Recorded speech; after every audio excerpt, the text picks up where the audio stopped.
Phil Kane, Country Manager of Eaton. Welcome to your favourite bar. Thank you, Gary, and you're very welcome. I see you got inside. I'm outside. We'll get into that afterwards, but you know, it's not. I'm usually the opposite. I'm usually refused entry.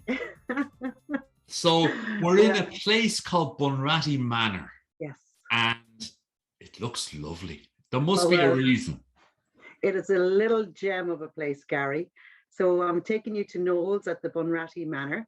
And what I love about the Bunratty Manor is you arrive as a customer and you leave as a friend. The welcome, and it's fantastic. The welcome and hospitality from Noel, Fiona, David, Maureen, and the team is synonymous. It's a family-run business, and the hospitality is second to none. It's just amazing little place. It's got a great mixture of clientele from all over the world and from Ireland, and some really interesting characters, with always a scale to hand, couple of focal, and the odd burst of song. Listen, for those that maybe are listening that don't know where Bunratty is in Ireland, where is it? It's 20 minutes from Shannon Airport. And it's ideal for, we get a lot of Americans, tourists, and a lot of American business people because of the Shannon development down there. But it's famous for its hospitality. It's famous for its food. I'm a real foodie, and the food in this place is Michelin style, absolutely. Wow. Michelin style, and their absolute award-winning seafood chowder is a must. There's no TV. Yeah, absolutely, it's fabulous.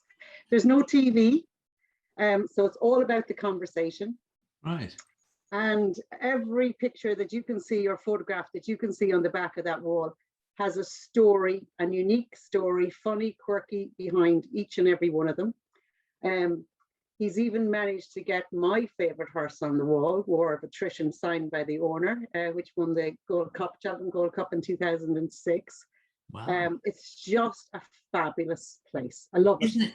Isn't it extraordinary when we talk about this word authenticity, authentic, people and a place? It's, when you're describing that, that's a real boutique, unreplicatable experience, because Noel, you say, is the guy, and all those pictures are hand signed. They're not duplicates. They're not. You don't see at the bottom of them 1 of 300, I guess. And because even when you were talking about it, it's like listening to Bortfalcha for Noel in Bunratty Manor. Well, I've recommended it to several people, and everybody who's gone down there has come back and said, Phil, oh my God, we've booked a trip again. And that's exactly what happens. Yeah, no, it's really authentic. It's quirky, it's characteristic. There's stories, the local characters, a character called Daddy in it. Daddy. Daddy. Okay. Daddy is one of the local characters, and he's amazing, an amazing man. He's well up there now. I think he must be nearly 90 at this stage. And his daily ritual is to read the newspaper from front to cover every morning in his Jeep. And he arrives then in the Bunratty Knowles for his pint of Guinness and his chat with the visitors and the locals. And he always remembers you no matter when you go back down. He'll remember you by name and the chat, and will ask, how you're keeping, and ask about your family and everything. An amazing guy. He sounds like Google before there was Google. Yes. So listen, we don't have a bar in the background, but we have 2 lovely chairs there. So let's say we're sitting there and I'm chatting to you, and I say, come on, Phil, tell us something that people probably don't know about you. What would it be? Well, I suppose I'm the mother of 3 sets of twin girls, all girls, so not everybody knows that. 3 sets? 3 sets of twin girls, yeah. All girls, yeah. So I'm told it's 1,000,000 to 1 chance of it happening. Wow. I'm very blessed to have them, and I'm immensely proud of each and every one of them. My little 2 just started school last week, and on the same day, school, yeah. My goodness. Yeah, so they're 5, and on the exact same day, one of the middle set of twins graduated from UCD. So we did a dual event. I said everything happens in the double in our house. And then earlier on that year, the older set of twins, one had her graduation ceremony, And Rebecca had her white coat ceremony on the same day as well from 2 different colleges. I said, on the double again. So yeah, no. So my goodness. Yeah. So we're talking, if my maths is right, a spread of nearly 2 decades between the oldest one girl, obviously. Yeah. That's an extraordinary story. And is there any others in between, singlies? No. I've enough.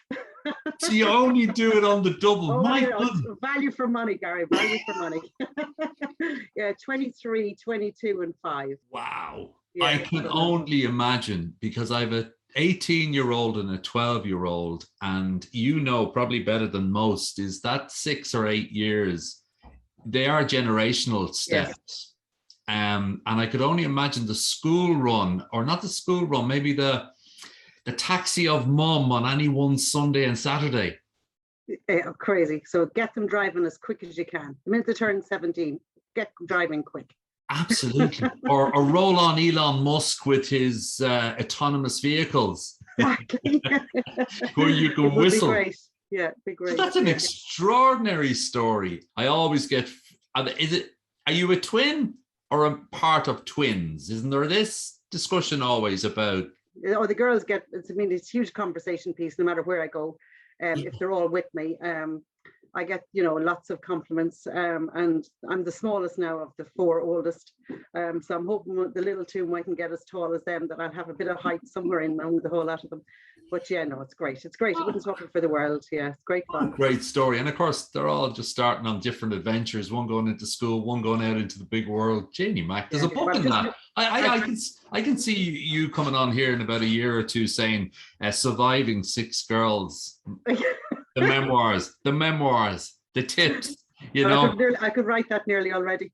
No, I could imagine. So I'd imagine then, with all of that wisdom, with all of those experiences, that you've got a few little juicy quotes. So if you were to pick one, what is your favorite quote, and one that you can actually say without reading it?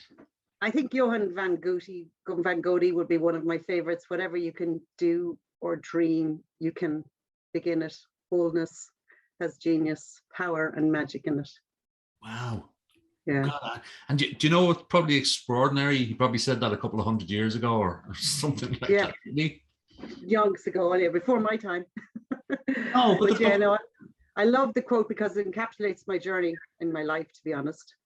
And when did you pick it up? When did it become part of your psyche, and where? Oh, I think partly, after, when you go out and you start doing a few things and you take bold moves and you go, you know what, if you don't try it, let's do it, let's try it, let's be bold and see what happens, it'll all work out in the end.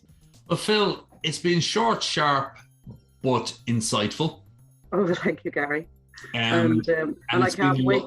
I can't wait till I actually meet you personally down at Knowles at the Manor. Yeah. And we can share a G&T and some fabulous food. And you can show me all these, because I'm getting a sense, and we don't have time today, but you definitely like horses, because you said you'd name of a horse at a particular time. Listen, for me, they have a head, they have a tail, 4 legs, and they run very fast. So yeah, well, you're missing a lot more, so I can introduce you to that as well. Well, I'd love to. So thank you so much for a few minutes of your time. Thanks for inviting me, and I look forward to seeing you soon.